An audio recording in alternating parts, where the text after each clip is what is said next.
look at this map drawn in 1857. It shows a network of tunnels stretching below Paris for miles. And the dotted sections you see represent collections of human bone. The catacombs of Paris contain the neatly stacked skeletal remains of over 6 million former citizens. The strange part is that for most, this is not where they were initially buried. So who the heck moves 6 million dead bodies, and why are there miles upon miles of tunnels below Paris?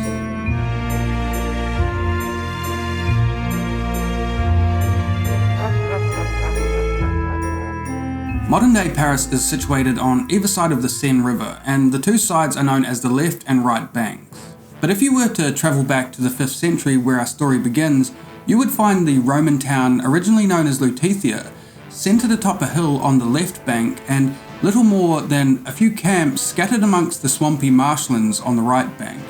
However, it would not stay this way for long. The Western Roman Empire was on the brink of collapse, and Lutetia constantly came under siege from Germanic tribes, most notably the Frankish, who would eventually take control of the territory.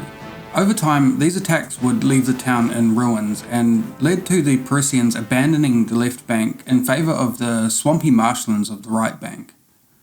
Now, the right bank settlement would begin with its burial grounds virtually in the centre of town, as swamplands are not the best place to bury your dead, especially if you want them to remain buried. By the end of the 12th century, the most central of these cemeteries, which came to be known as Saints Innocents, was overflowing, and it was decided that in order to make room for more burials, they would dig up the bodies of the long dead and pack them into the roofs and walls of galleries within the cemetery grounds.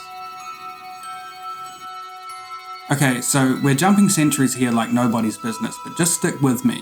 Just remember that by the end of the 12th century, this cemetery, which was basically in the middle of town, was already overflowing. It is also around this time that we start to see the Parisians making advancements in their mining techniques, from open-air quarries to underground mines, and this was in order to gain access to the many limestone deposits beneath Paris, which most of the city is built with, and the majority of these deposits were under the now abandoned left bank. So why am I telling you about limestone mines? Well, fast forward roughly 500 years to the 18th century, and Paris had now spread in all directions. Much of Paris's buildings and roadways were now situated on top of heavily mined territory, and building collapses and cave-ins were becoming a real problem. This was partly responsible for the decision to consolidate and map out the centuries worth of mines below Paris.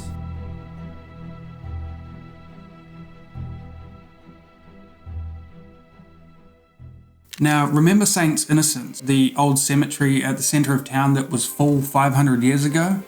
Well, it was still in use. And now with around 2 million people buried there, many of which were in mass graves, complaints began to arise about the stench of rotting flesh.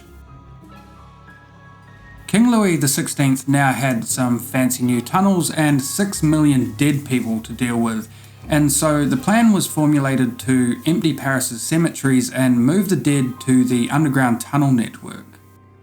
It would take 2 years to completely empty Saints Innocents, and the evacuation of the other cemeteries in Paris continued through to 1814, when they weren't busy with the French Revolution, of course.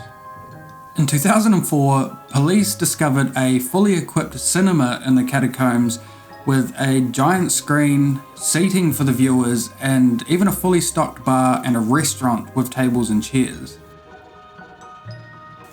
The catacombs are literally and figuratively part of Paris's foundations, and there is no doubt that as long as the city stands, we will continue to hear strange and intriguing stories arise from the tunnels beneath.